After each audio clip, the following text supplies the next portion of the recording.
Hey guys, how's it going? Decided to get on here and just give an update because I talked about starting a new job with the United States Postal Service. And this week I did my orientation, I did my defensive driver's course training, I did my LLV training, which is the LLV is the standard mail truck that you see. It's called a long lasting vehicle, and that was interesting and fun being able to drive that thing. Exhausting week, and I'm not looking forward to the coming week because there's going to be the academy, which is the main training, which is going to be really getting experience, hands-on experience with sorting the mail and delivering the mail, etc., and learning all the ins and outs, the scanner, and all that stuff.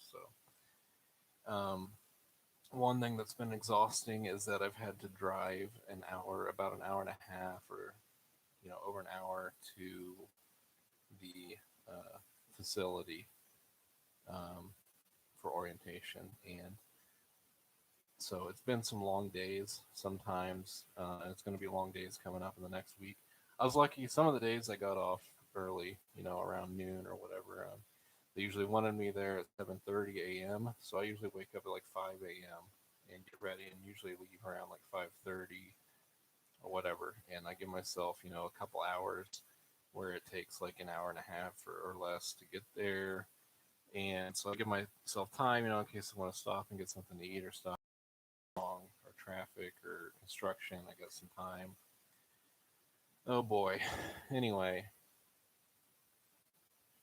some of those days we stayed until 5 p.m. So I didn't get back until like 6:30. So I woke up at like 5 a.m. and then didn't get back home until like 6:30, and then had to do it all over again. Go to sleep somewhat early, usually around 10 or midnight at the latest, and then wake up at 5 again. So that was pretty exhausting last week. Uh, but I get paid for it. I get paid. I get paid for the travel mileage. They're paying me 56 cents a mile for the travel, and my travel was over 58 miles, um, one trip there and then back. So together it was like 100 and almost 10, or I mean 100 almost 20, 120 miles, whatever, a little less than that. So that was for I think it was for all week, Monday, Tuesday, Wednesday, Thursday, Friday. Was it? Thinking. No, was it? Yeah, 5 days. Is that it? I think so. So I don't know how much that's going to be. The mileage is going to get paid separately, but I think I was counting like 4 days maybe, but I was thinking around 250 or something. I don't know. Anyway, get reimbursed for that, and it's usually costed me.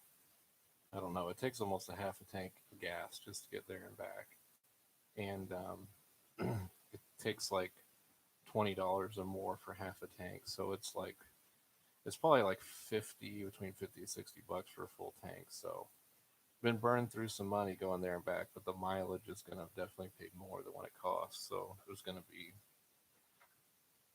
extra money coming from that. I get paid around $19 an hour, and so the training, all the hours that I did, which was probably like 36 hours or so, it was we get paid bi-weekly. So I started my orientation on the last week of the pay period. So I was supposed to get paid Friday. My office said they might have some issues getting me in, which makes me upset because I got more bills to pay before the end of the month. And we'll see. They're going to try to get me in. So anyway, um, it's kind of the money side of it, I guess, and the travel side. Um, well, um, I will share with you some things about orientation. And you basically, I had like 3 days of orientation, and there was only three of us. There was me and a guy who lives pretty kind of in the area of me, a little bit further away, and a girl who lives in a city closer to where we went. And so she was very young, and she is going to be a city carrier, and I'm going to be a rural carrier, and the other guy is going to be a rural carrier. And it was kind of nice to have a small group. I wasn't knowing what to expect, how many people were going to be there. There were supposed to be like 9 or 10 people there, and there was only three of us. So I don't know what happened with the other ones, but I'm glad that it was just us. Basically, the whole thing was that we had like a lady who they called the proctor or whatever. She was kind of like the teacher, the instructor, or whatever. She didn't really do a whole lot though. We had papers that we were given to go over and everything. We filled out. We learned how to fill out a time card and different things. But we basically most of it was a Zoom call. It was a Zoom conference call, and they had a conference call with other people in orientation, like all over the United States. And you could see who was in there, like people from New York, people from. They even have like offices in Mexico, whatever. So there was just people from everywhere. Um, and it was interesting because before you join the United States Postal Service officially, you have to raise your right hand and you take an oath that you're gonna, uphold the integrity of the United States Postal Service and whatever.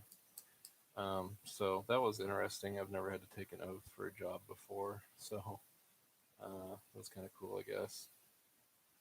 The guy who was doing the main guy who was doing the orientation was pretty goofy, making a lot of faces and just trying to be entertaining and make it fun because it was boring. We watched a lot of videos. Even there was a few people on the Zoom call that were like instructors and teachers, but they would lead us through these videos that were set up, and a lot of the stuff for orientation was like for ethics and stuff. Obviously, don't be discriminatory towards other people and this and that, and stuff that you would learn at almost any job, really. A lot of it. Some of the last days, we went over some things about mail, and we learned about anonymous mail, like mail that we're not supposed to accept and stuff like that. Just a little bit.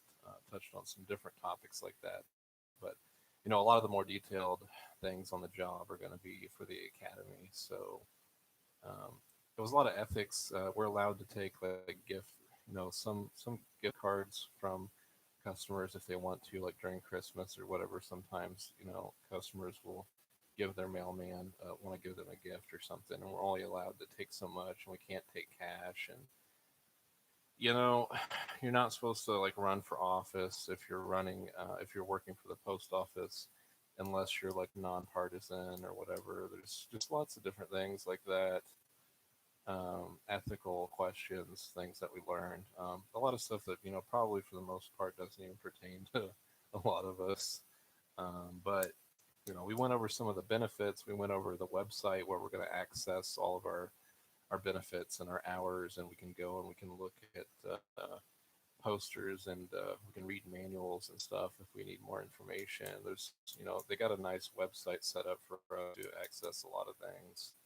So they went over how to use that, and we had to wait until we got like a PIN number in the mail until we could use it, and I didn't get it until like Friday. So, but that's how we set up our direct deposit and everything else too.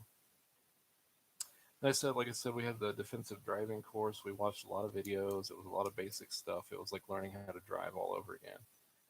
It was very simple stuff, like if it's nighttime, turn on the lights because you need to see when you drive, and just safety things, what to do in the weather, what to do in different scenarios, and we watched a lot of videos of postal workers having rollaways because they did not, um, curb their wheels. They didn't put on the emergency brake. They didn't take out the key when they got out of the vehicle. They would just put on the park. They just put it in park or whatever and leave it running, leave the key in, and they would get shaky. The vehicles would get shaky or something, and then the lever like goes to drive because the vehicles are old, and it goes to reverse or whatever, and they would just roll away and then crash into something.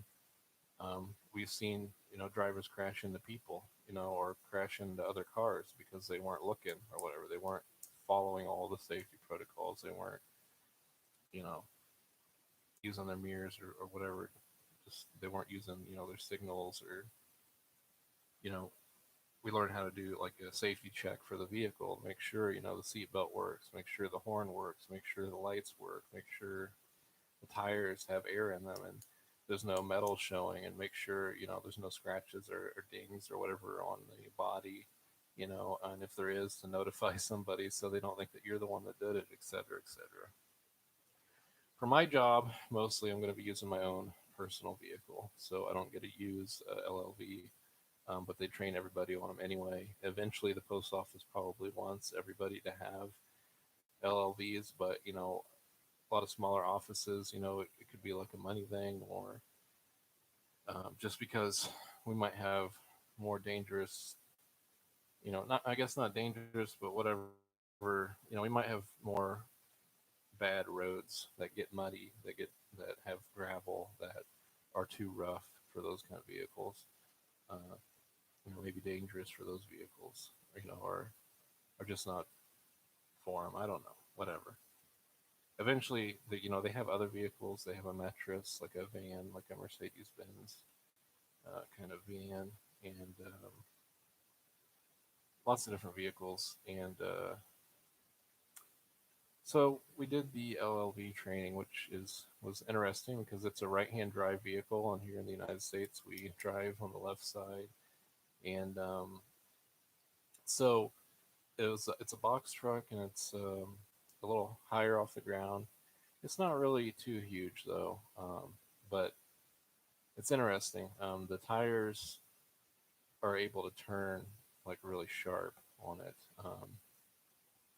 It's really light, I guess.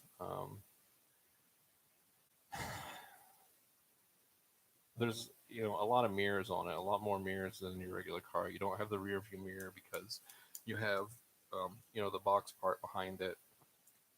And I drove a U-Haul before, and driving it through the city, and that kind of creep me out. And I don't really like driving in the city a lot, anyways. All the traffic, all the intersections, all the one ways, yada yada. Crazier drivers, maybe. Double lanes. Um, there's all that in the city, and where I live, there's none of that. The roads are just simple as they can be, and you can drive for a long time and not even see other cars sometimes, whatever. But um, So I've had some experience driving at sea, even though I don't enjoy it. But I was very nervous coming up for this training. I didn't know what it was going to be like. I knew that they said, we're going to practice in the parking lot, and we're going to have some drills, some things that we're going to have to kind of pass, and like parallel parking, reversing, and stuff like that. And we have to drive around the city for like an hour too. So I was like, oh man, we got to drive around the city. So it was some good parts of the city. They didn't take us down, the most horrible roads that they could have. It ended up turning out pretty good, pretty simple. So I don't know if I want to go into detail about everything, but we had to. It was just a little course set up in the parking lot. It wasn't huge, and it was just me and the other RCA this day because for whatever reason, I don't remember why they said, but the city carrier does different. So we both got to drive at the same time. They first started us out with laps. They just said, just take laps around the parking lot. Make sure you use your turn signals when you're turning, and just get used to the way that the vehicle drives and stuff, and get used to looking in the mirrors. And I want to talk about the mirrors too, I guess, because that's a big thing. Like I said, I got kind of sidetracked, but there's no rear view mirror. Okay, um, so to see behind you, well, you have like the two flat big mirrors on the side, and then underneath them there's smaller like convex mirrors which show like a wider view of your side, so you can see further out. In the front of the vehicle, you have one big mirror that shows like your bumper, so you can look at it and see, for one, if you're coming up to a stop sign or something and there's like a white line that you need to park in front of, you can look at that and you can see exactly where your bumper is, and you can stop like right at the line. Also, just for safety issues, if there's a kid or anything in front of you, and that was one thing that I messed up because it kind of tricked me. And I don't know how I didn't see it, but we went to like I stopped, and then they had these road cones set up out there, and he put this road cone like right in front of the bumper. And he's like, check your mirrors. Do you like see anything? And I looked at him real quick and stuff. And it was like right at the beginning, I guess, when I wasn't really driving a lot. And I was like, oh, it looks good. And like I started going, and he's like, oh, hold up. And then he like showed me the cone like in front of the bumper. He's like, that could have been a kid or something. I was like, oh my god. So I don't know how I didn't see that, but anyway. Um, so there's a mirror that shows your front bumper on the front of the vehicle, and there's another mirror that shows you kind of the side of the truck, and you can look at that and see how the left side lines up with like the lines on the road, like the dotted line on the road, like because you're on the right hand side steering, and so you don't see over on the left side as much, and because it's like bigger and it's up higher and stuff, so that mirror can help you see the side more too, just like your side mirrors, kind of, I guess, but it's in front of the truck. Um, so so they help you see kind of the side and behind you a little more. When the one in front, I think, kind of helps you see the side more. So when I was driving later on, when I was driving to the town, I was using that front mirror to look at the dotted line on the side, and then looking at the convex mirror on the right to see the curb. Um, but there's another mirror that's in the very back of the vehicle on the top, and you got to duck down your head and look at the flat mirror on the left, and you see the reflection from the mirror in the back, and that shows your back bumper. So like before you back up or whatever, you can duck down, look at that. You can see your back bumper, see if there's like anything behind there. So that helps you see directly behind you. Also, I guess if you're backing up to to a dock or something, and you want to slowly, look and see like when you're going to stop, when you're going to hit something, um, before you hit it, you can use that. And the mattress in this Mercedes Benz van, like I told you, they have a rear view camera, so you can actually just see through the camera through the back. So they're nice, and they have a lot of different features. They have air conditioning and stuff, and that's one of the things that the long lasting vehicles, the box truck or whatever that I drove, doesn't have air. So they have a little fan, and they have a switch on the side. You can turn the fan on or off, and it's loud and annoying. So, and it doesn't really even cool you down much. So, I shut it off. It was kind of raining the day that we drove.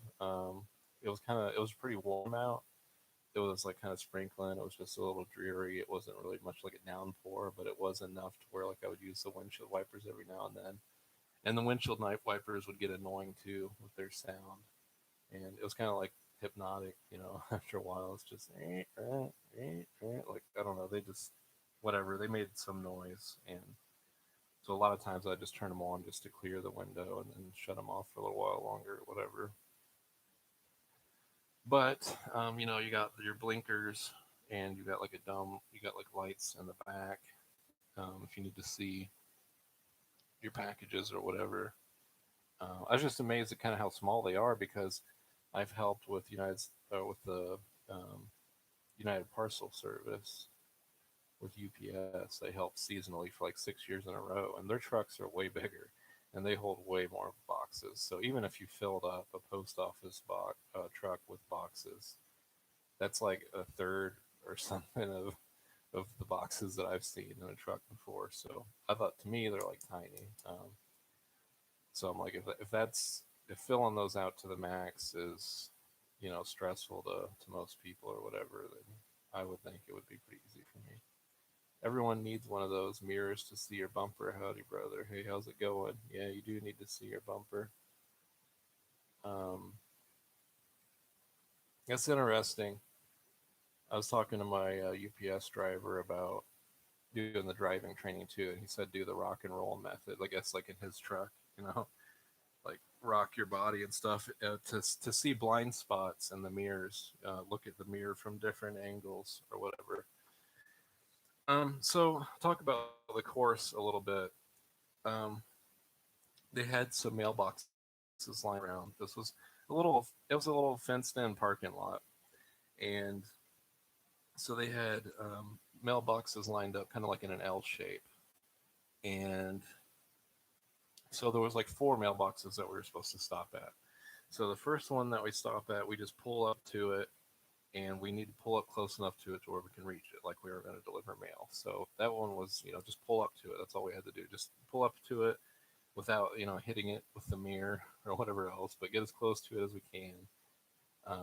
Like I said, the wheels turn really sharp.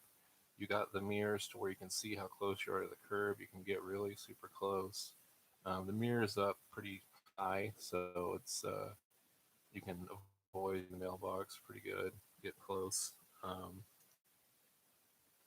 So then we go to the corner of the parking lot and then turn and go to the next mailbox. And so we have to make like a sharp turn there. So you have to pull like right into the corner and then turn to get really tight close to that mailbox. Then the next one, they had a cone in an empty parking spot. And they said, imagine this is a car parked in the way of your mailbox. So you have to pull out around the car and then pull back around and go to the mailbox on the other side. So you have to use your turn signals. And also, when we started delivering the mail, like delivering it, when we went to the mailboxes, we had to turn on our flashers. You turn on your flashers so people know that you're parked and you're delivering or whatever. Um, but going around this cone that was supposed to be a vehicle, you use your left turn signal, pull out, put on your right turn signal, pull back in, and try to get as close to that mailbox as you can. And it's a little bit harder to get more parallel with that one, but as good as you can. I was getting pretty good at it there.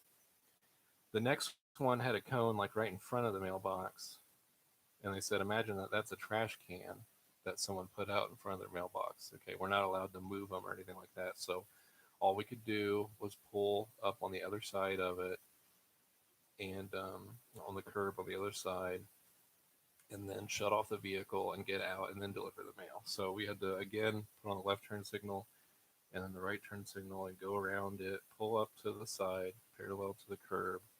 And then now when you exit the vehicle, you got to curb your wheels all the way to the right, and then you put on the emergency brake, put it in park, and shut off the key, and then get out. And really, you should probably lock your door when you get out every time, and and then go deliver the mail, I guess. So just curb your wheels, use the emergency brake, put it in park.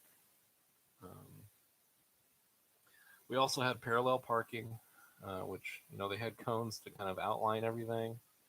That helped, and I can go into that a little more detail. I could draw like diagrams of how they did this for us. I should do that another day and just draw for you exactly how we did the training. But anyway, they had parallel parking, and they had what I don't know what I can remember how they call it. Um, had it the other day. I was thinking about it, but they had us back into spaces. It's called like offset parking or offset backing or whatever. I guess offset backing. So they had like a cone in each parking spot, and then on the other side behind them, they had two open parking spots. Hey, Michael Martin, how's it going? Yeah, no problem. So I had to do the offset backing. You basically you pull into up to one cone, and then you reverse into the other side, and then you pull straight forward to this cone, and then you reverse into this other side. Well, anytime before you back up, you're supposed to hit the horn because these vehicles don't beep when you back up. So you're supposed to hit the horn, notify people, let them know that you're backing up. And so basically, it just all you have to do is turn the wheel, all the way to one side, whatever side you're turning on, and then let it pull out and turn that way, and then straighten it up, and then back up, and then turn more and get in your parking spot. It's pretty simple. And then they would have a cone behind us, so I'd have to look at that reverse mirror and slowly back up until I got close to that cone. No, we don't. The RCAs don't have to wear uniforms. We don't have to wear anything. And I think that we're not supposed to really, but we can buy like, if I went on Amazon and I could just buy like a fake shirt, that just says post office or whatever, USPS, I can wear it. But that's one of the perks of the RCA. We get to wear our own clothes. and we can wear like a t-shirt and gym shorts if we want to, whatever's comfortable.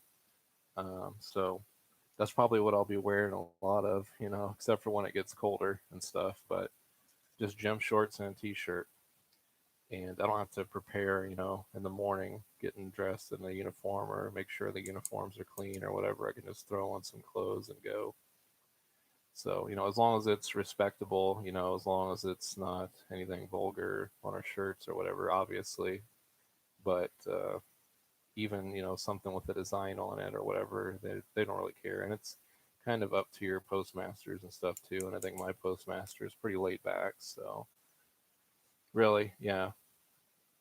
The interesting thing about the RCA is that, like, I'm going to be driving my own vehicle, and so I have to sit in the middle of my vehicle, which I haven't even really practiced yet. I've sat in the middle of my vehicle to see how it will be, and I think that it will work out. But do they drive their personal vehicles where the area where you're from too? You see them driving in the middle of the vehicle.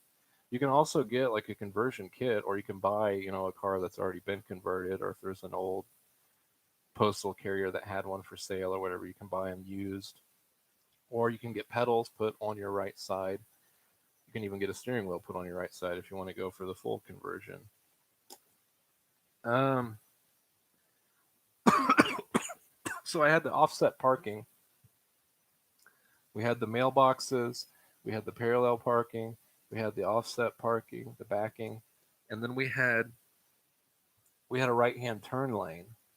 So if you're on a road, basically in cities and stuff, where there's a right hand turn lane, you come to like an intersection with stoplights, and and there's a lane that just goes to the right.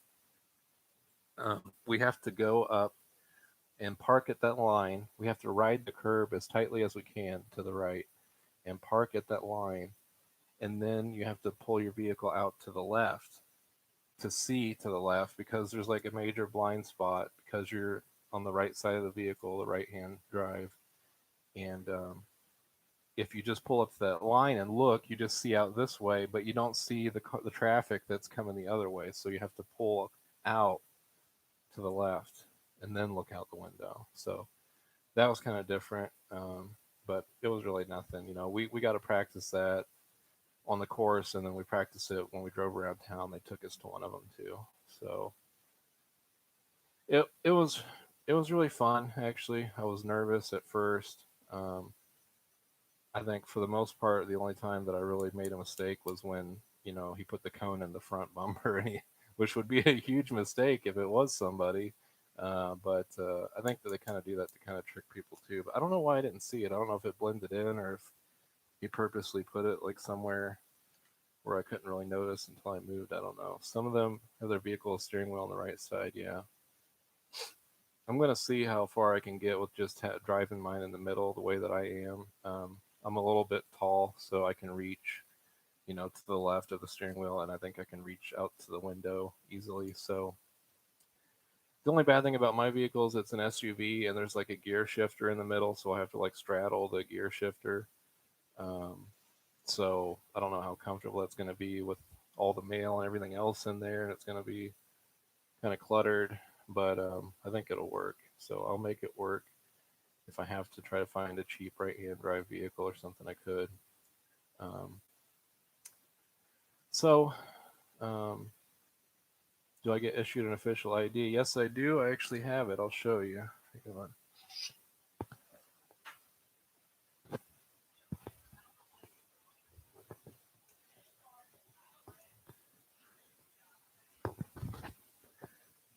Yeah, it's cool that you asked that. I'll show that. I've got some of the paperwork and stuff I did too. I don't know how much interesting how it would be, but yeah, this is the United States Postal Service. So that's my official ID. So that's it. Here's the thing to warn about heat. Basically, make sure that you know that it's for heat exhaustion or heat stroke. Make sure that you're well hydrated and everything. If you're dizzy and stuff, stop and take a rest. Another cool thing about having a personal vehicle is that I can use the air. and they don't have those in the LLV. Like they just have that fan, and it can get really hot in there. And also, I could use the radio if I get comfortable enough. I can listen to sermons, podcasts on there, which I'd love to do that if I start getting comfortable. Then I'll listen to some sermons or whatever. So yeah, there's that. This is just a quick reference guide that we got. Um, we use kind of a military time for the time clock. It's the 100. I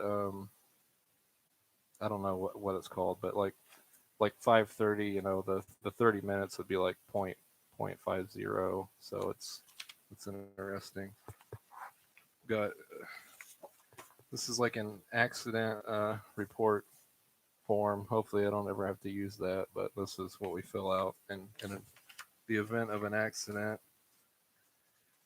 Some different things they gave us. I don't know. The road to success. I don't know if you're interested in me going over a lot of that stuff, but there's a really cool video that we watched during orientation that you can look up on YouTube, and it's called I think it's called All Systems at Work.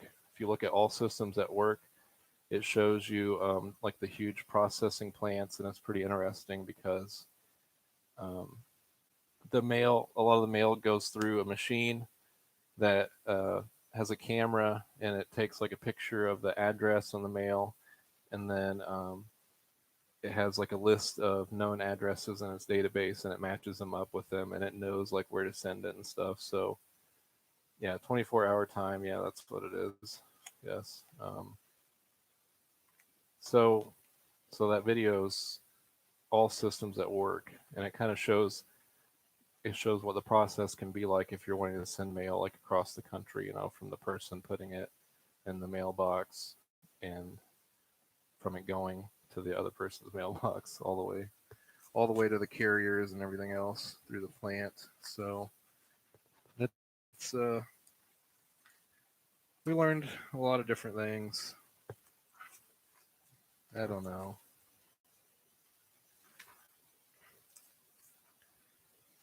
Guess we are a branch of the government. They said that the post office is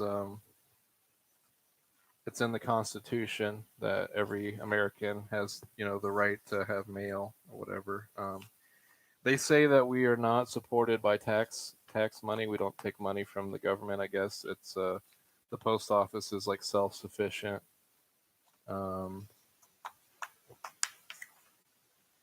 lot of people think that their taxes pay for the mail. I guess that's not so. Some of the suspicious mail and stuff that we're supposed to look out for. We have anonymous mail and we have suspicious mail, and it's interesting. They talked about um, anonymous mail doesn't really mean that they don't have a return address on it.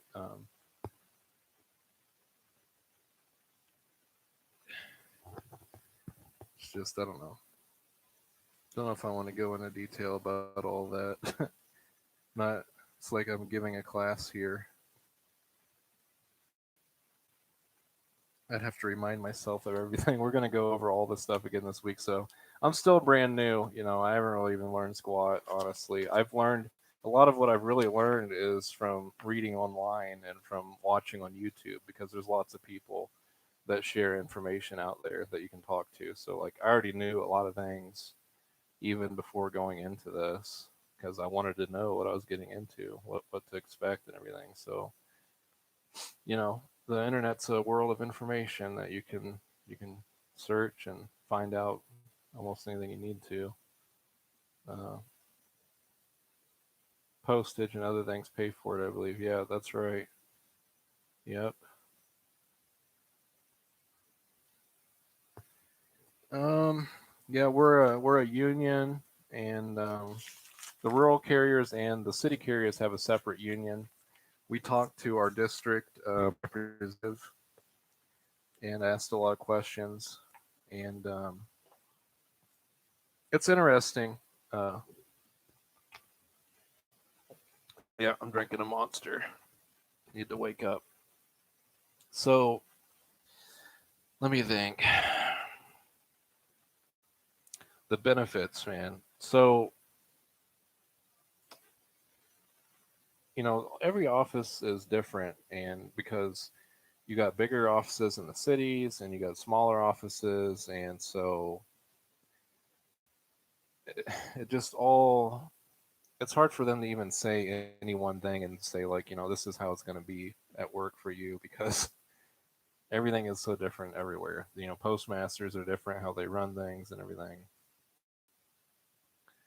But basically, I live in a tiny town, so I thought working in a small town that I already know, a lot of the area, or it would be easier for me to learn the area, even places that I don't know. I can look on the maps, I can go drive on my days off, and it shouldn't be too hard for me to get used to the routes and the areas here. The Postal Service has their own YouTube channel. Yeah, I'm sure they do. I'm sure. I actually haven't really looked at it itself, but I probably should subscribe. They also have their own website, and if any of you haven't heard of Informed Delivery, I guess I'm supposed to be kind of like a salesperson for them. So you can go to USPS.com and you can sign up for Informed Delivery. And I did during when we got the stimulus checks.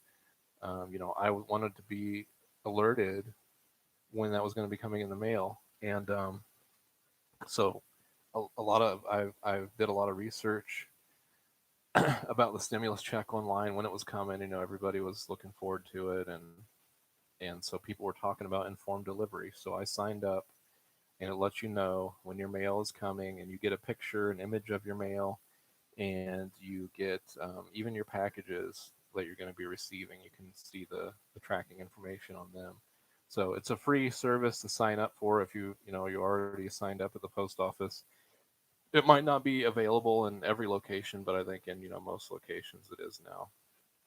So yeah, no problem, Michael. I want to share more with you as I go through this, and it's not like that's what I'm just going to turn this channel into. But I'm kind of busy, and with this right now, it's going to be a new thing in my life. But I've kind of tried to share about every different job that I've worked. I've been a bit of a job hopper lately. I don't want to be, and I hope that I really like this, and I hope this is going to work out for me, and I hope that this will provide for me enough to where I don't really have to get a second job or anything else. One thing is I'm not sure how many hours I'm going to be getting, but if I'm good enough at my job, I can always choose to go to other offices and help out, and I can pick up like as many hours as I want. So it's not something that I really want to do. That I don't think that I really want to do is to go to other offices. But if I really like it and stuff, then maybe that's a good thing. I get a daily email showing me what will be delivered that day. Yep, that's good. That's awesome. You're signed up for informed delivery. Yeah, yeah, I am too. Like I said, I joined when the stimulus checks were coming out, and they said that they had like a huge boom when the stimulus checks were coming out. Like everybody signed up for informed delivery. Have you been signed up for informed delivery for a while, or was it pretty recent? I'm not sure how long it's been available. I don't know how many years it's been out. But that is part of the Postal Service trying to keep up with the times because a lot of people are going paperless and stuff with their billing, and a lot of people are sending emails and stuff as far as like personal messages. There's a lot of ways to communicate online through Facebook, through email, with our cell phones and everything. We don't use the mail as much as we used to. People still do a lot, but they've had like a huge boom in parcels and packages because it's popular to shop online, and especially when a lot of businesses were closed down and stuff.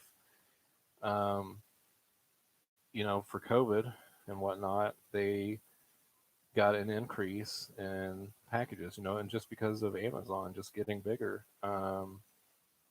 So packages are becoming more and more of a thing for the post office. Like they told me something like the post office has like 12% of the package business. So I haven't looked up how much UPS or FedEx has or whatever, or maybe Amazon I guess would have a big part in that. So those I'm thinking those companies are the big ones. So The Postal Service is kind of the little dog in that, but the Postal Service, they say, is the cheapest to like send a package if you want to send it, because I think that we give like free boxes, we give like free packaging.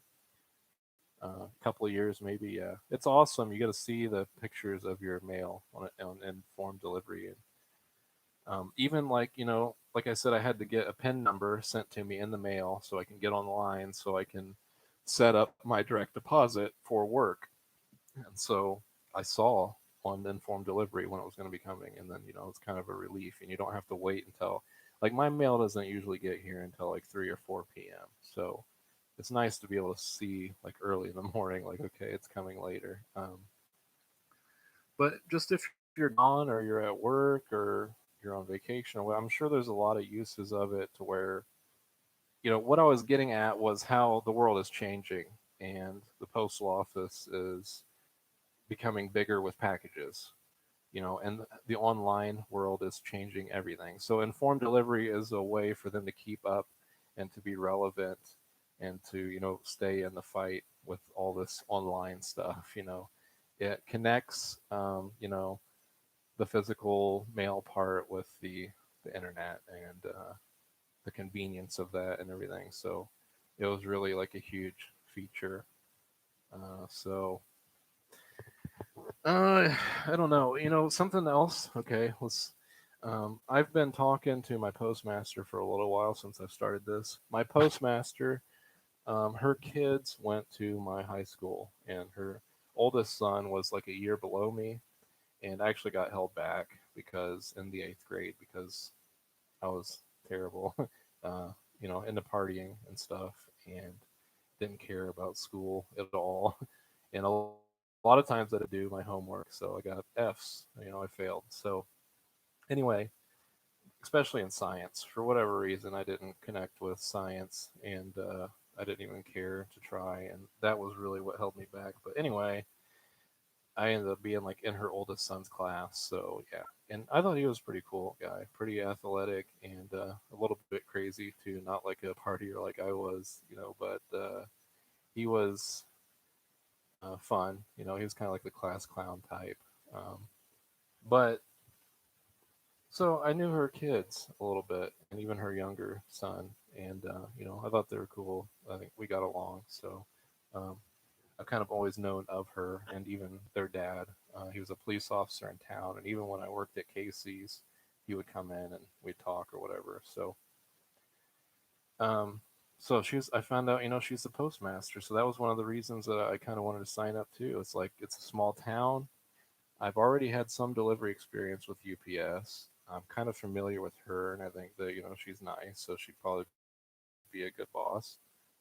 And so all those things, just made it more convenient for me to sign up. Not a fan of FedEx, but a parcel in my mailbox once, I think that's actually prohibited. It's for the USPS use only. Yeah, that's true. Uh, that FedEx person, yeah, they shouldn't have done that. I'm sure.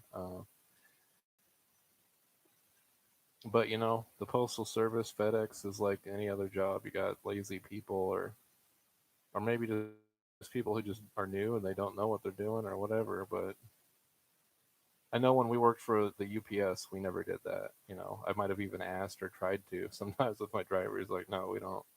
They got to go to the door or whatever. So they parcel that FedEx delivers are normally beat up. From what I remember, I prefer the USPS or UPS. Yeah. Yeah, I don't know a lot about FedEx. I don't know. I will say, I guess that I think that the United States Postal Service does not have their own airlines, if I'm right, or something like that. I'm not sure. Their own air delivery, and they use FedEx's air delivery. I think. I'm not sure. So in some ways, they're all kind of competition, but in some ways, they are together too. So I don't know. Um, but yeah, so I've already known my postmaster, and I had to go up and sign paperwork before I even went to orientation, and so I never really had like an interview. They haven't been doing that really because of COVID.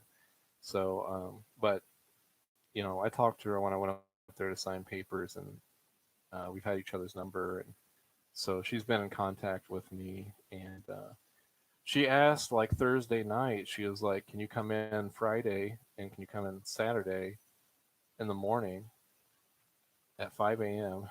to help sort packages?" And I was like, "Well, first of all, like Friday, I'm doing my LLV training. Like I'm still doing that. I can't do anything on Friday, you know." And she's like, well, "What about Saturday?" I'm like, "Yeah, Saturday I can." So I'm kind of, I was kind of fretting about that. I'm like, "Oh my God, she's already wanting me to come in and do work. I haven't even, been finished through training and everything. Like, I'm throwing packages. Are they all going to be heavy? What's this going to be like?" I'm like, "I'm going to have to wake up at 5." And it's been a rough, long week as it is. And she wanted me to come in early on Saturday, the day I thought I was going to have off. And then I'm like, I don't know how long I'm going to work either. How late am I going to be staying there? But on the other hand, I'm like, okay, good. I need the work. I need the money. I need the experience. So take it. I'm going to take anything that she's going to offer. But so Saturday, I went in 5 in the morning the other day and to sort packages, and it was Amazon. They brought in Amazon, so they had some packages on pallets, like a few pallets or whatever. There were bigger packages and there were smaller ones, and basically we have 4 rural routes in our town, and we have like 3 city routes. And I had to sort these packages for each route. And so they had like big bins for each route where the bigger packages went, and then they had these big boxes where the smaller packages went, like the bags or whatever, stuff that's foldable, stuff that they can put with their mail, with their letters, stuff that they put like in the mailboxes. So I sorted those, from route to route and from bigger to smaller. I had a scanner that was on my fingers, and I would scan it, and it would say on the label which route it went to. But when I scanned it, the computer would say out loud which one it went to. But really, like I knocked that stuff out like in an hour. It was really easy work. It didn't even feel like work. And then for another hour, I cleaned the station. Did mop the floors. I wiped down the mail cases. Took out all the trash, and that was about it really. So that was like the end of the day. So that was like a couple hours of easy money, getting paid like 19 an hour. So made about $40 yesterday for doing that. So after that, I was like, well, I shouldn't have been upset about that, because I was like, I'll come in every day and do that if you want me to. That's fine with me. Uh, Both FedEx and UPS partner with USPS for certain things. I think, yeah, yeah. When I worked at UPS, I when I helped during the Christmas time, we dropped the load off to the post office in the town that we worked at. It was like, it was a lot of, it was a lot in our truck. We had like bags full of packages, and I guess they were all like smaller packages too. But we would go there and just unload these bags full of packages at the post office and free up a lot of space in the truck. So, that might have been the Amazon that we were dropping off. So maybe UPS drops off the Amazon there at the post office, and then the post office also has their own parcels that they bring in, that are not from Amazon. That would be from Target or Walmart or wherever else. Yeah, like it sounds like a great job. The post office. It depends on where you live and everything else. I was going to talk about the differences between the city carriers and the rural carriers. There's a lot of differences. Now, everybody pretty much says that the rural regulars, like once you become a career and you're a rural driver, they say like that's the best position that you can get at the post office, at least as far as a carrier goes, because they do have custodians. They have the postmaster, they have clerks, they have mechanics, everything else. But the rural has a lot of benefits. Um, they all have benefits. One of the things about the rural carriers is that we have evaluated time. So we don't get paid hourly, but for a new hire like me, I do get paid hourly for the first 5 weeks or the first five pay periods or something like that. I think the first 5 weeks, I don't know. Eventually, I'm going to get paid evaluated time. So each route has an evaluated time. Let's say that the evaluated time is like 8 hours. That means that my day is supposed to be like 8 hours long. That's how much time they expect it to take us to get it done. So that includes coming in and sorting the mail and delivering it. So, but let's say that I come. Let's say it's just a light mail day and it only takes me a few hours or whatever. So I come in and I sort the mail for a couple hours, and it only takes me a few hours to deliver it. So that's 5 hours. I can go home after that and I still get paid for 8 hours. So that's one of the benefits of the rural carriers, that basically you can work a 40-hour week and really only work 30 hours, you know.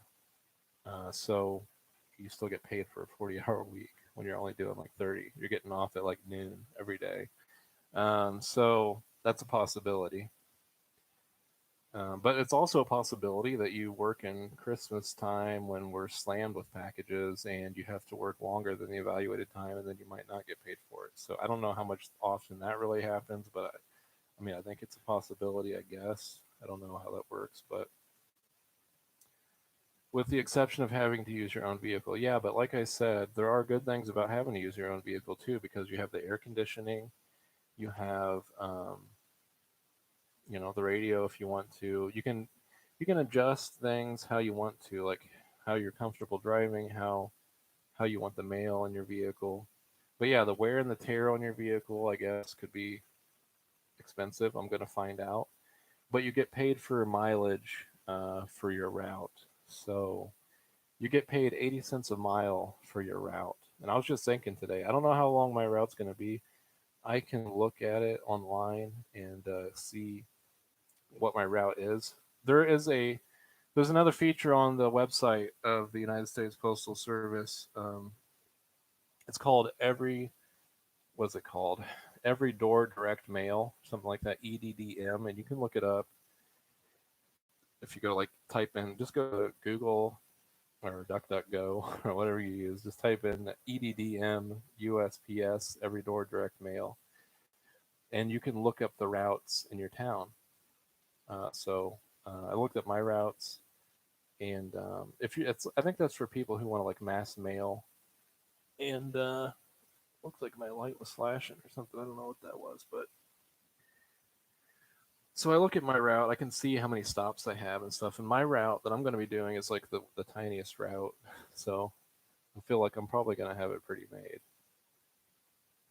But as far as using your personal vehicle, I'm saying that you get paid for mileage, and that is supposed to help pay for your gas and your brakes and any kind of repairs that you need. Um, so it's 80 cents a mile. I don't know how many miles mine is, but let's say if it's 100 miles, then I get $80 on top of my pay for the day. So, and that's not, they don't take taxes out of that either. They don't take taxes out of that mileage pay. So if I have a 100-mile route, then I could make an extra $80. And if I made $20, which I make like 19, I just round it up to 20 just for the easy math. If I worked for 6 hours, if I don't know how my route is evaluated or whatever, it's probably going to take me a lot longer, whatever it is, at the beginning. It might take me like 12 hours, but let's just say if it was like 6 hours and I made 20 an hour, then that would be $120 for the day, right? But then the mileage could be like an extra $80. So I could make like $200 in one day in like a 6 hour day, just delivered my route. To me, that's pretty darn good money. And I don't think that, no matter how stressful it is to deliver the mail, I mean, I don't think that it could really be that bad, right? I'm sure there probably will be a lot of problems, but we'll find out. But like I said, I've kind of got some experience with delivering with UPS, using the scanner, getting out and running packages to the door. A lot of this will just be pulling up and putting mail in the mailbox. But there's a lot of intricacies that I'm going to have to know and be aware of and pay attention to, and this and that and the other. But yeah, using your own vehicle. You see, my route might not be too bad as far as the pavement and stuff too. It might not be all gravel, pothole roads. It might be. I haven't seen it.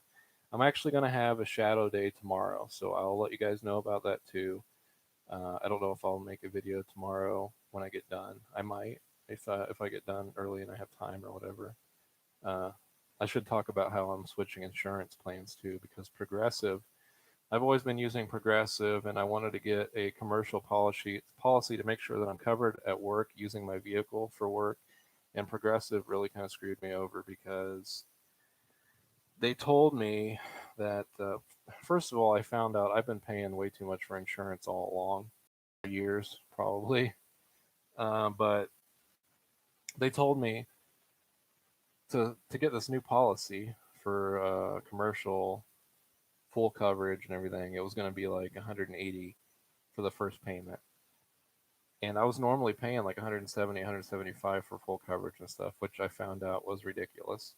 I had a DUI like 7 years ago, and I think that they've been holding that against me this whole time when it should have been like they should have changed it. But anyway, they was going to tell me that I was going to pay 180 for the first payment. So I was going to go take care of it, and I was going to go pay the 180 and switch over to this policy because my normal policy is going to run out soon, and I'm starting this job, and I want to make sure that I'm covered.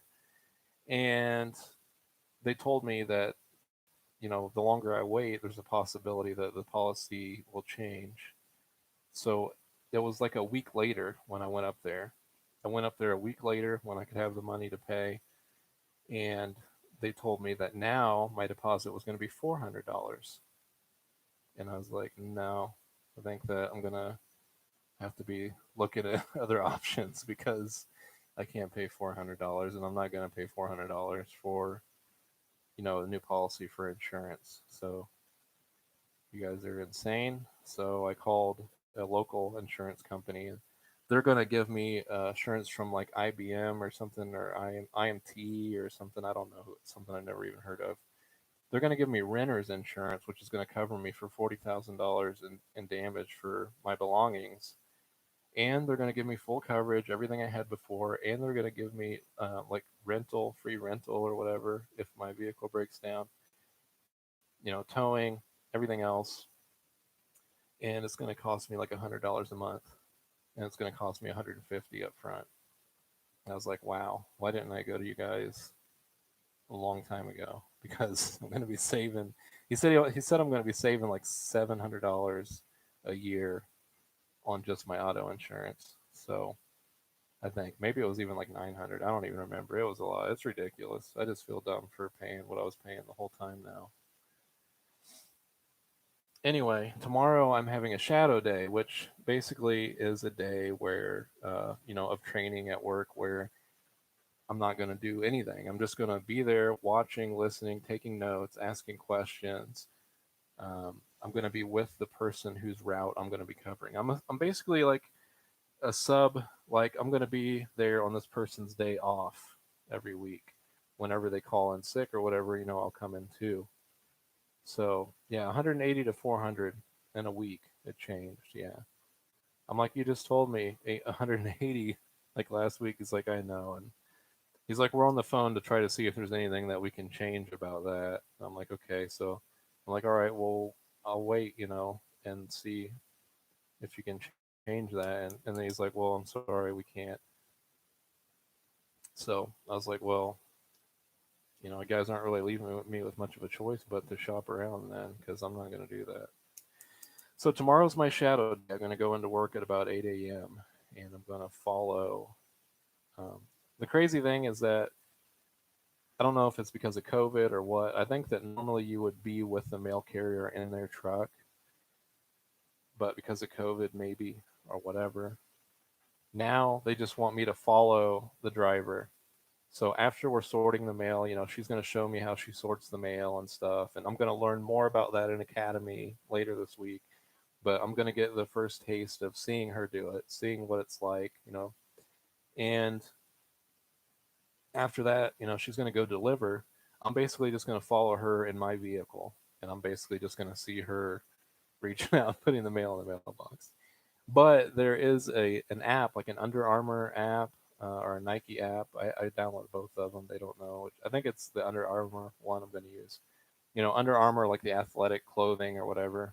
You can download an app on your phone, and it records your route. So, like, if you wanted to go for a jog and you wanted to record the route that you took on the roads, it will record it and then you can replay that route.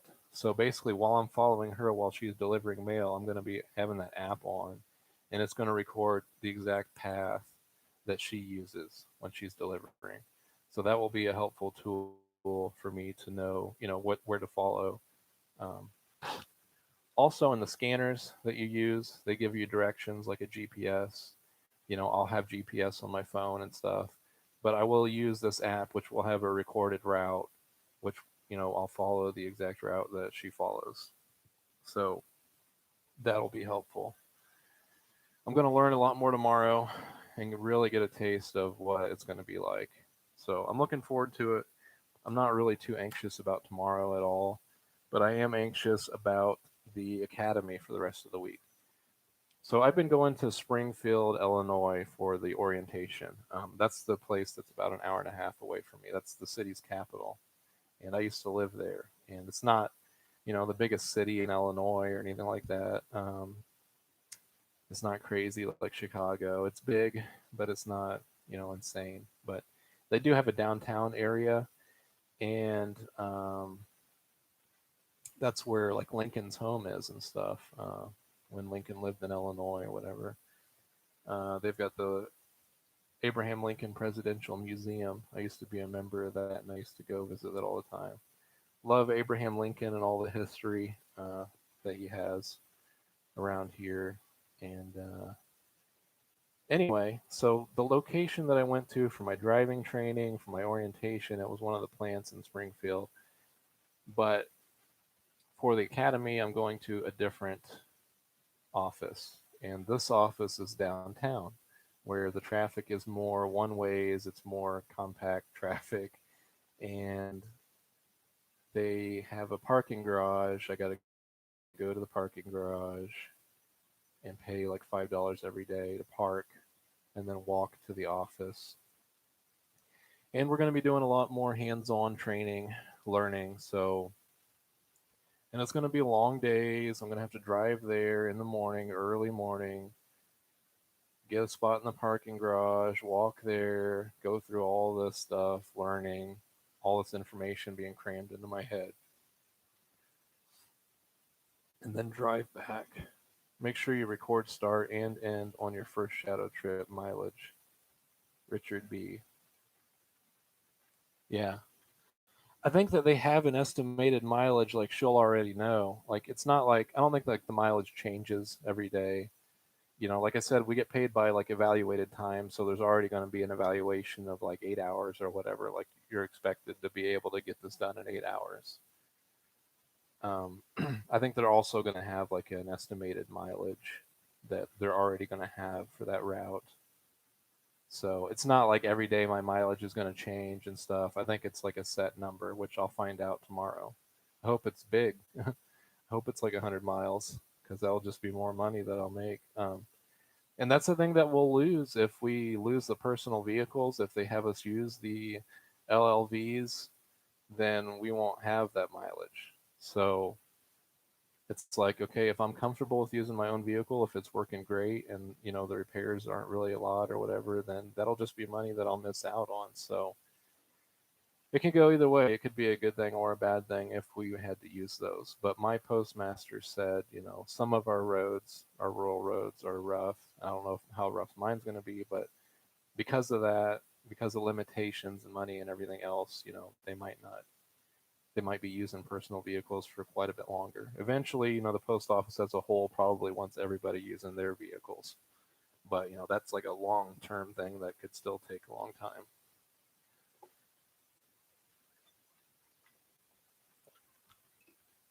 It could be a test. I tell you what, man, Richard, I'm going to do whatever they want me to do. I'm going to ask questions. Um, so I think the only test really is going to be like if I'm paying attention and stuff. If I'm being cooperative or whatever, I think that it's going to be fine. Uh, you know, I'll ask about the mileage and stuff, and if they wanted me to record it, then they would pretty much have to tell me. I don't think it's not like a trick questions or something. Um,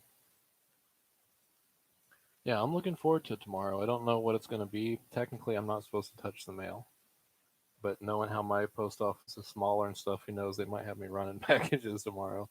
They might be putting me to work tomorrow. I don't know. They're really not supposed to, but if they want me to, I guess I can't really say no. So we'll see what will happen. Um, so after I have the shadow day, then I'm going to have academy all week, which is going to involve learning how to sort mail, learning how to deliver it, and everything in between. And then I'm going to have on the job training, which is basically going to be 3 days. And the first day is basically like another shadow day almost. But that will be like the following week. I'll have 3 on the job training days. And I have a form that they have to fill out that they have to sign that say, yes, he had his 3 on the job training days, and we went over this and this or whatever.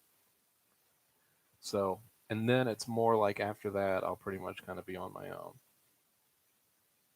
Um,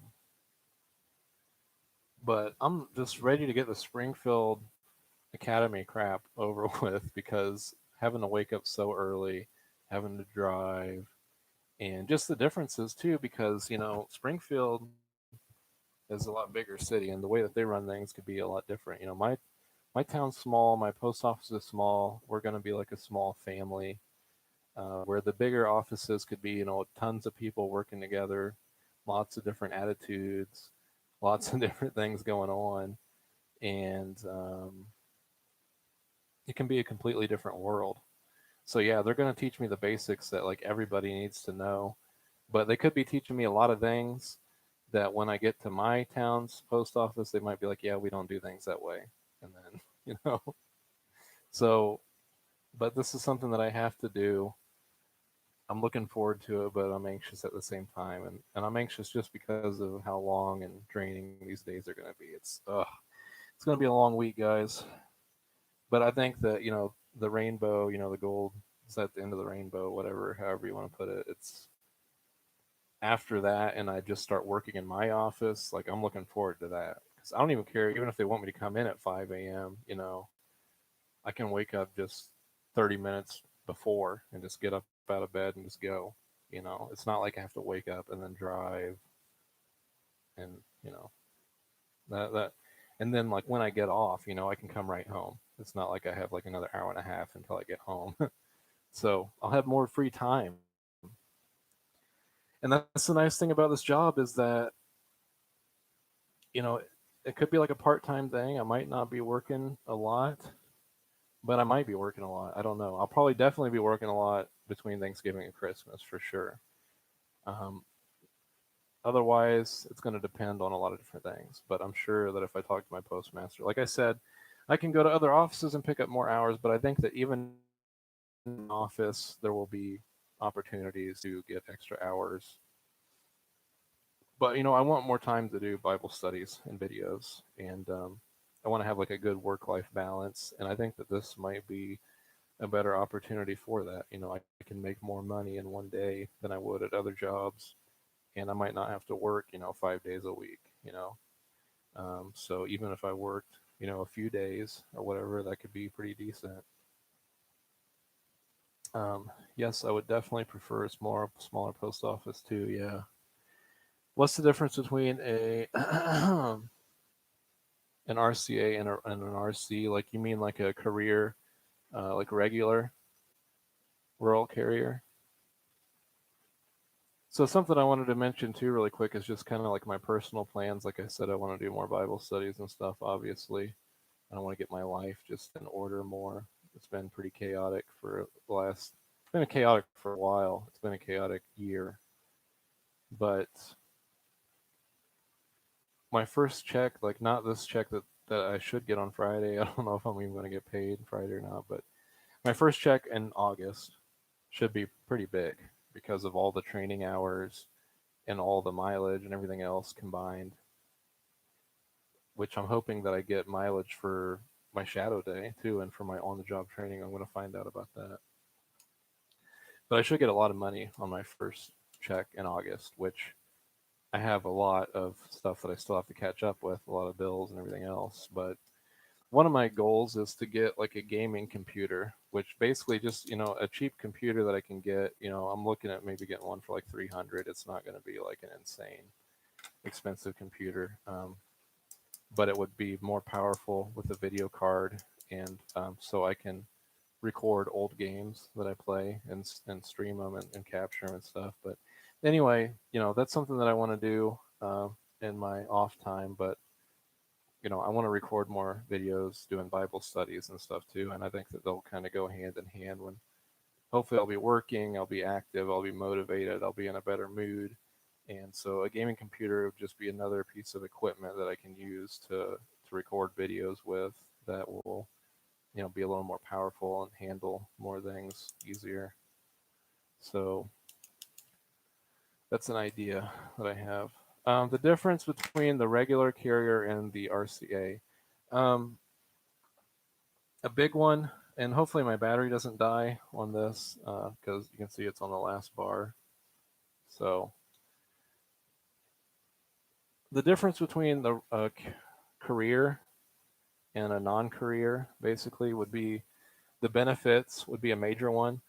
I cannot put money into retirement as an RCA, so I cannot start saving for my retirement until I would become a regular. Um, the benefits are just better for a career. They're guaranteed like 5 days a week. Like I said, I'm not guaranteed anything really. I think I'm guaranteed like 1 day a week. Okay, but I'm probably going to be getting more than that for sure. But the regulars, I think they're guaranteed 5 days a week, Monday through Friday. So you're guaranteed that. You get the retirement. You get a better health care benefits, which I do get some health care benefits. Um, it's really the retirement is a big thing, in the hours guaranteed. Trying to think of what else. I think that the regulars use the LLVs. I guess I don't know. Maybe they use their personal vehicles too. I'm not sure about that. I'm gonna find out. Um, trying to think what else would be really significant. I don't know. I thought it was interesting that the RCAs do not get holiday pay. So if I had to work on Christmas, I would not get paid any extra. I would just get regular pay. And I guess that the careers probably get holiday pay, and they get holidays off. I'm sure they get holiday. Well, I mean, yeah, I guess they wouldn't get holiday pay if they had holidays off, but yeah, they probably get holidays off guaranteed. I'm not sure if I do or not. I don't know. Yeah, yeah. RCA's are part time, and the rural carriers are full time basically. Difference between career and non career, which is, yeah, the difference in benefits. Um, okay, so I said that I said the regulars get retirement. Okay, they also get vacation. We don't get vacation as RCA. I don't have vacation, and I actually have a 90-day probation period. I'm going to get an evaluation every 30 days. So in 30 days, I'm going to get my first evaluation. In 60 days, I get my second evaluation. And then 90 days, I get my final evaluation. Once I get past that 90-day probation period, I will have a little bit more, um, I don't know.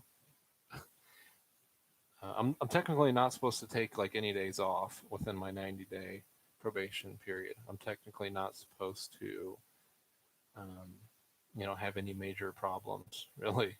Um, so the union is behind you more, I guess, after your 90 days. You have your foot in the door more. So yeah, you don't get vacation time. I'm not sure if you get vacation time after you're 90 as an RCA or not, but basically that's another thing that the regulars get. So they get all the benefits, and I basically would get none. Basically, you I'm at the very bottom of the totem pole, but I get to. The interesting thing is the difference between the city carriers and the regular and the rural carriers.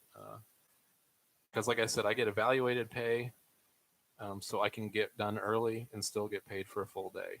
Where the city carriers get hourly, and they work a lot of hours. They can work like 60 to 70 hours in the cities. I don't know what they get around here. They get traded more to different offices and whatnot. They have to help out a lot more. They got to do a lot more walking and everything else, but they get paid hourly and they're getting overtime like majorly. So um, they get the uniforms like we talked about. They get an allotment after 90 days. They get money to pay for uniform. I think it would be awesome to buy an old retired postal Jeep at their auction and then put AC stereo. Got my mind going over time. Yeah. You know what? After driving the LLV, it was pretty fun. I will say that I kind of wish that, I kind of look forward to if that would be an option for me to like to drive that because it was different. Um, and I think I would enjoy it a lot more in my town because there's a lot less to worry about. I mean, it's not like you have to really be any less cautious, I guess, but there was more traffic, more stops, and everything in the city. So in my town, you're just kind of cruising around and whatever. It was fun though. The steering wheel was like kind of thin too, and I realized it was just so much different when I got in my own vehicle because it was lower and my steering wheel's like thicker and stuff. I'm like, it feels weird. I've been driving all day in the LLV. Um, the LLV belt buckle is like in two parts, like the shoulder strap and then the seat and then the lap. They like hitch together. And so he said in some of them they come apart, like, and some of them like the emergency brake, can come out or whatever, or go back in. They're old, and so that's why you got to make sure the emergency brake and everything's on. That's why you got to make sure that they're curbed and let's see. So the city carrier and the rural carrier, there's a lot of differences. Like I said, the city carrier can get a lot more hours and they get paid hourly. So basically, they're going to be making more money normally than the RCA's, but they're also going to be getting worked to death because they're going to be walking, they're going to be going upstairs. They're going to be out in the rain and the snow and everything else, which I will be too. But I'll be delivering from my vehicle a lot. I'll still have to get out for parcels and whatever else, but the mail people in town are really going to have to be going through all the tough stuff. It's really going to affect them more. They have to carry the heavy mail satchel, which can get really heavy with all the mail in it. Just think you could pull up next to some hot babe and say hi in the LLV. Yeah. I'm not sure if that's really an attractive thing or not. I do think that probably women like the UPS, the brown uniform. They like that. I don't know if they like the United States Postal Service, but yeah, I wouldn't have the uniform, so I'm not really too concerned about that. But that's funny. Yeah, they were talking about people getting hit on, and like I said, there was a young girl who was a city carrier for a bigger city in our orientation. She was really concerned about having to deliver in the ghetto and stuff. She's like, "Oh my God, I'm gonna have to deliver in the ghetto," and I'm attractive and stuff, and she's worried. And I don't think she's gonna last. And I don't want to sound negative, but I'm like a realist, I guess. So I hope she does. Whether she does or not is her own life, and there's lots of opportunities out there. So anyway, um, like I said about them getting 60 or 70 hours a week, she did not really research this job. She did not know what she's getting into. And when one of the teachers, one of the trainers or whatever told her, she's like, "You're going to be working like 60 or 70 hours a week." And that girl's jaw dropped. She was like, what? Like, yeah. Are you ready for that? Like, you're going to give up your life, basically. You're going to be working and you're going to be sore because you're going to be walking. So I don't think she's going to last. The post office is having trouble keeping people right now. And, the cities and the hours can be brutal. The way that they have things set up and You'd be window to window. Yeah. What do you mean that I would be window to window? Um, so going back to the city carrier and the rural carrier, the assistants, the entry level, I guess they call them bargaining employees or whatever. The one of the big differences um, is that the CCAs, the city carrier assistants, they're guaranteed to become career in 2 years. So if they stick with it for 2 years, they can become a career and they can start getting that vacation time, which they might get some vacation time anyway. I don't know, but the uh, they get the retirement, and whatever else. I guess the retirement's probably one of the big parts of the benefits, but you might be able to have a lot of hours. I might. In my office, like I said, there's three rural routes, or there's four. I'm sorry, there's four rural routes, three city. There is another RCA at my office that is above me that has more seniority than me. So as far as I know right now, there's only two rural carrier associates. I haven't met the other one, but there is another one at my office. So I was getting to this point that the city carriers are guaranteed to be career in 2 years. Now they do have like an evaluation or a they can be let go after a year. Like after a year, they're up for whether the office wants to keep them or not. So if they are kept and they work for 2 years or whatever, then they become a career. But like I said, they're getting hammered with hours. They're sore. A lot of them don't even last a few weeks. So they got to last 2 years and become a career. The rural carrier associates cannot become career until there's an opening, until one of the regulars retires, which could be, 5 years, 10 years, 15 years. You don't know. A lot of the rural carriers at my office are older. My postmaster said they are like in their 50s, she thinks. So, they could hang on forever, or, they could be getting close to retirement, within the next 5, 10 years, whatever. But there is another RCA that has more seniority than me, so they would be the first in line to take that.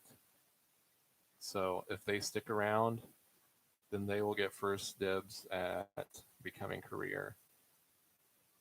Um, but I'm not so concerned about becoming career right now. I think just having a job that I'm comfortable with, that I love, that's going to be giving me enough money, that's what matters to me right now.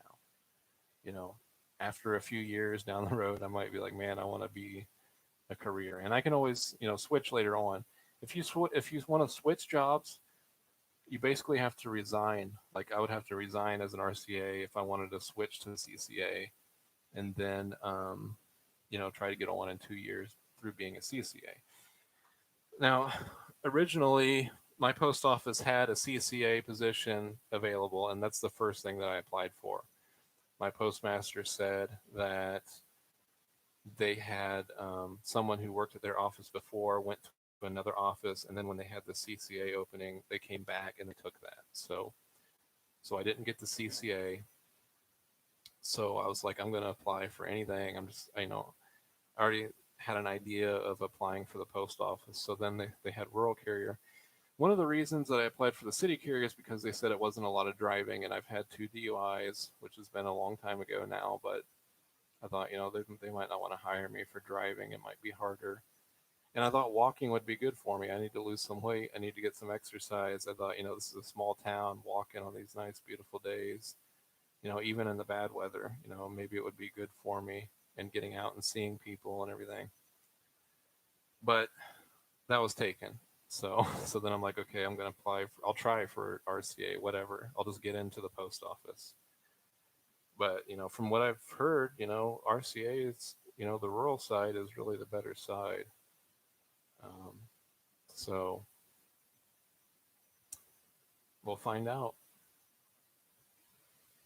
The postal Jeep steering wheel is on the right side of the vehicle, so and you're in the left lane, you pull up next to her and you'd be like 12, 18 inches away. instead of clear across. Yeah, I never thought about that. Yeah, I'd be up a little higher though, I think. But um, if there was like a 2 lane road, you're saying, and we were like at a stop, and somebody was in the right lane, and I was in the middle. Yeah, my town doesn't have any of those, so that wouldn't happen because there's no 2 lane roads in my town anywhere. So there is someone here who has one of those Jeeps. Yeah, uh, that would be cool. I think my SUV, like I said, I have the gear shifter in the middle, which I have to straddle, which could be annoying. I don't know, but because I'm a little taller, I don't know if it's going to be an issue. Um, but as far as like loading parcels into my vehicle, I think I've got plenty of space in my SUV, so space isn't really an issue in my vehicle. So I think that's kind of a bonus. Um, Also, the post office does not provide like a sign for your vehicle, but the rural carrier could have one to let me borrow or whatever. So I'm going to find out that tomorrow. I might have to purchase one from Amazon myself, like a magnet that says mail, like US mail or whatever, and put the magnet on my vehicle so that the police or anybody knows that I am, working for the post office because I'm going to be driving in the middle of my vehicle. So that might look kind of weird. And if I'm stopping, going to everybody's mailbox, they're gonna be like, "Who's that person? They never seen me before." So I need to have like a mail sign, maybe even a light. You've seen people that have like lights on their vehicle. So I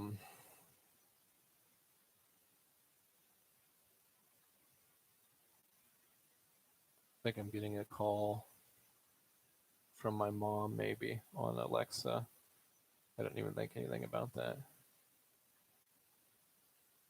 There's going to be a wrestling pay-per-view on actually that's kind of started now, so I'm about planning on watching that tonight. I need to talk to my mom, but it's going to be one of the first ones where they're actually having a full stadium full of people. So it's been a long time.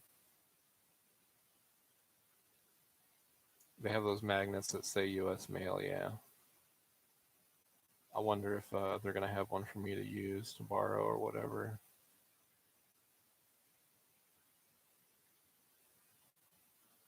You can check it all out before saying hi. Yeah, be up higher. The postal logo. Yeah. Yeah, it's just crazy some of the things about the post office. You think it would be like a really prestigious, really good job, and I'm not saying that it's not. It does have a lot of good things about it, but it's also kind of janky. And once you get in, you realize, like, man, maybe it seems kind of not as organized, not as well run and stuff as you would imagine. But I still think it would be a good job to work for. But like I said, it depends on what office you're in and everything too. But yeah, rain, sleet, or shine. Amen. Hail, wind, everything. Right? Pull that little engine out and put a 360 in it.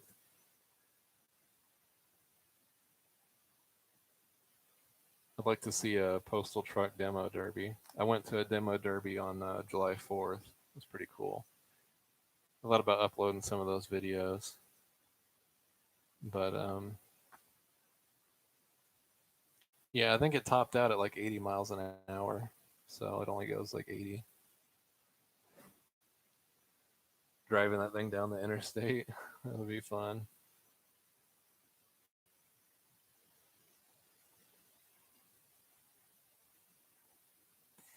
Yeah, the videos that they showed us during the defensive drivers course were pretty crazy. People having rollaways where they got out of the vehicle and then the vehicle rolled off. But we saw some where they hit some kids on bikes, like tricycles, like and a bike. There was one where he pulled up to the mailbox and delivered the mail, and there was a driveway, and there was a bunch of trash cans and stuff lined up on the other side of the driveway, and there was like three kids riding their little bikes on the opposite side of those trash cans. So it was like a blind spot where he couldn't see it. Well, he delivered the mail and then he like gunned it after he delivered it, and those that kid like came out on the street from behind that trash can like right at the moment when he after he gunned it and he hit the kid. And I don't know if the kid was really hurt. He got up and walked, but some scary, crazy stuff. And just mail trucks torn apart by getting hit by cars that are catching on fire. And they tell you to wear your seatbelt. They showed pictures where people were ejected through the windshield because they weren't wearing their seatbelt. Um, Lots of stuff. Custom coaches going by postal. Got some ideas now. Custom coaches by. What's that mean?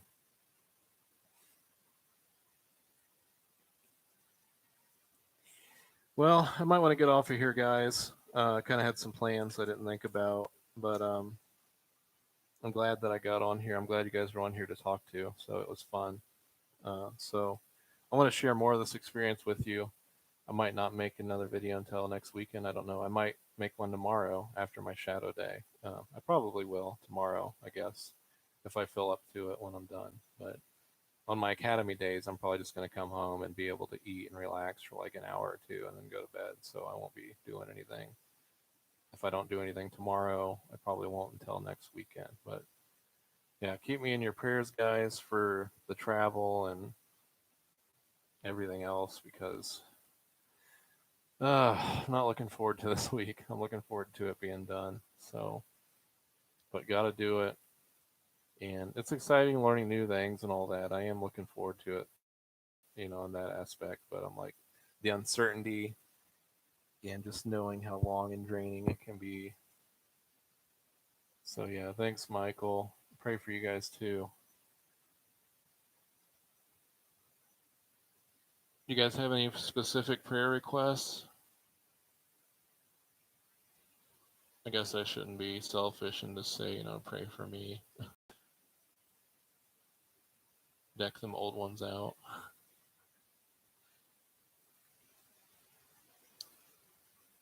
Yeah, a lot of them are old, I guess. I don't know, they came out in the 80s or just want more of the Lord. Yeah.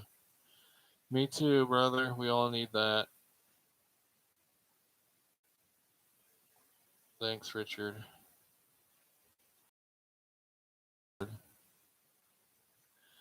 Ah, to be more effective, Christians. So, need to be a good example.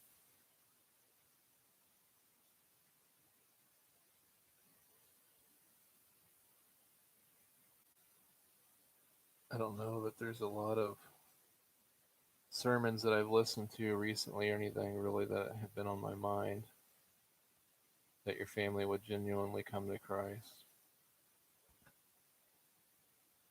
Yeah. Yeah, we all think about our family.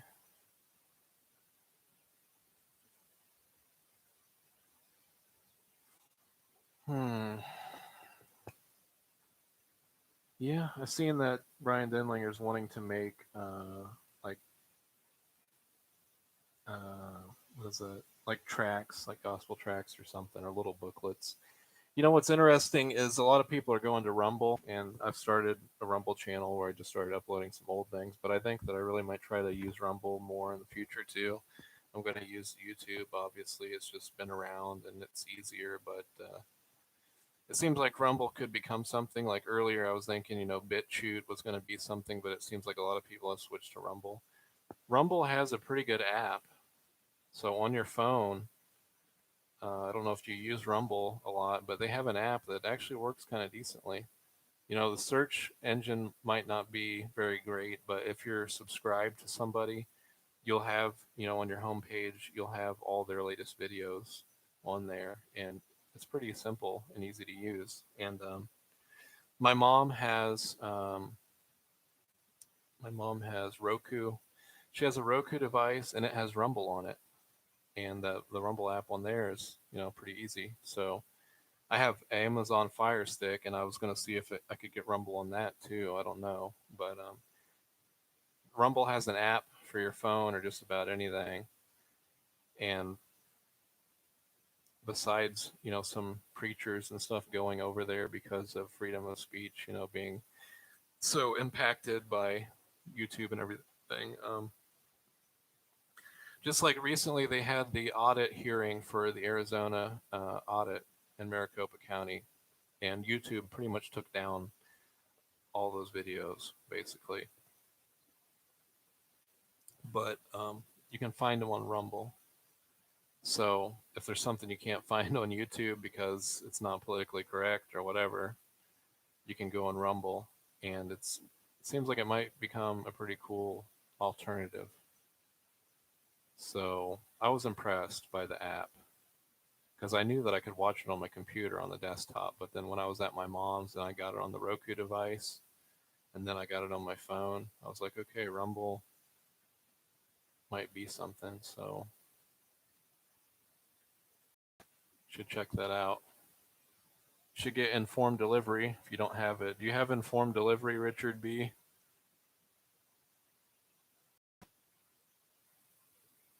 Still get them here, church.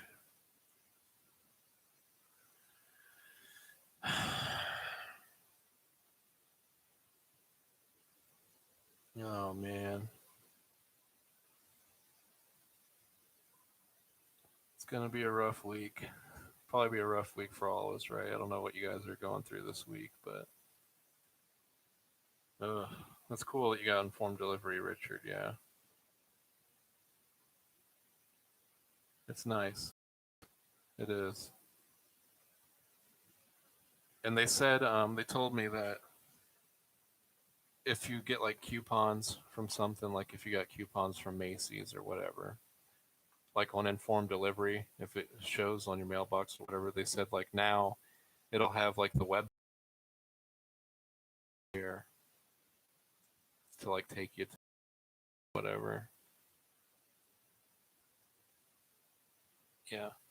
You know that there's also a service where you can basically send packages from home, and they have like a pickup service. Like you can print, you can print your labels from home and stick them on your box or whatever, and you can set up an appointment for them to come and pick up your parcel and to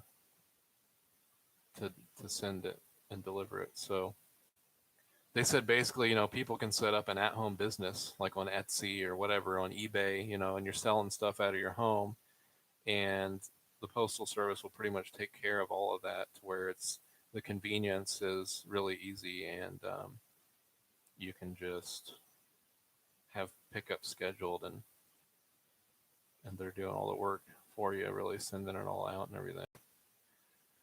Of course, they've also got tracking and everything. So if you want to see the package that you sent, where it's at, you got the tracking number. So, all right, I think I'm going to get off of here. Thanks, guys, for sharing your time with me. So I really appreciate it, and it was some interesting conversation. I get all the audit channels, yeah. Yeah, and Right Side Broadcasting has a pretty good app now too. So I've been using that. So, all right, guys, I need to make sure that I remember to charge this. I'll get up to the charger, but yeah, thanks. Well, glad that you appreciate it, Michael. And I didn't label this like my experience with USP. Make videos in the future with more direct titles like that. People who are applying can find my videos and get some information, but I'm not really putting myself out there as like a USPS guy. I'm just sharing this with people who are already subscribed to my channel and stuff, like just my personal experience, and anybody who's interested, you know but I might eventually, say here's some information on the post office, and there's already a ton of people out there that are doing that you can get help from. So just kind of doing my own thing. So yeah, hopefully tomorrow maybe I'll get on and share how the shadow day was. We'll see. So yeah, you guys have a blessed week too. Shalom. So God bless you guys. Thanks a lot for sharing your time with me. It means a lot. So hope you guys have a good week too. So enjoy the rest of your Sunday. All right, guys. Yeah, I'm gonna get off. Signing off. Talk to you later. Bye bye.